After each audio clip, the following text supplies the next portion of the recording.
So, here we are on another humanitarian mission. Yup.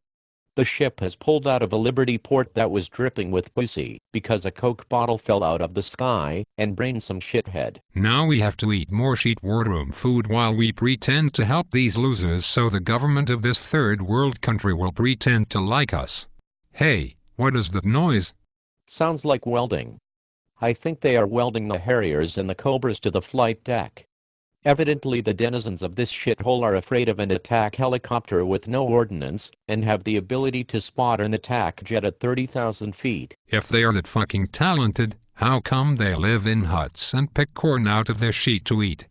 I don't know.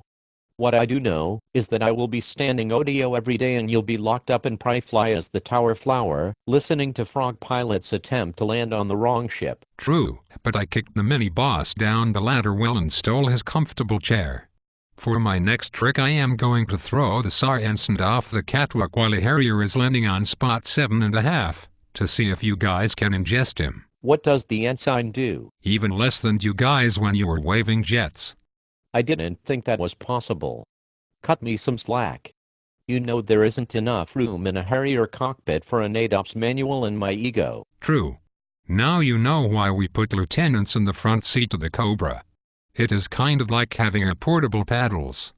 The best thing about being stuck here and not flying is that we still get a medal without having to do anything. I thought you volunteered to go ashore to help. I did. That is until I figured out that we would be going ashore to hand out microwave popcorn to people with no fucking electricity. Hey, I almost forgot. It is movie night tonight. It started 10 minutes ago. Let's go get some half-frozen hot wings that we paid extra for on our wardroom bill. Dude. You know that there are none left. That fat fuckbull ensign who always picks the shitty movies with homosexual overtones will have eaten them all before the opening credits. Damn. It is official. I'd rather have a daughter in a whorehouse than a son who grows up to be a nasty fucking shoe. Surface warfare officers may very well be the second lowest form of life on Earth.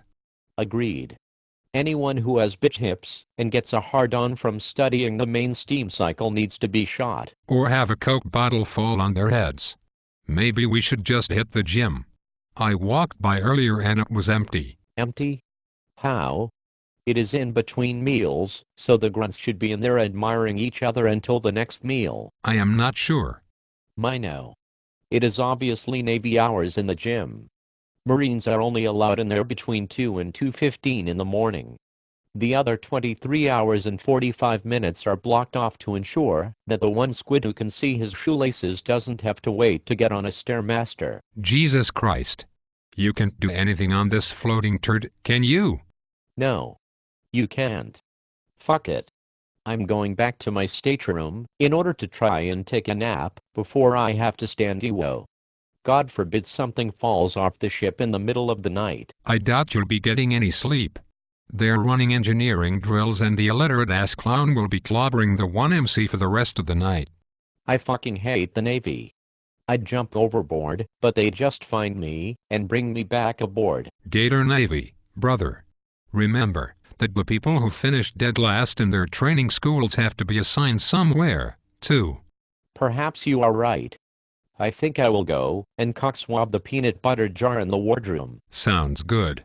I am going to go on deck and drag chains over the BLT, berthing spaces. Then I am going to screw with the adjutant's door tag.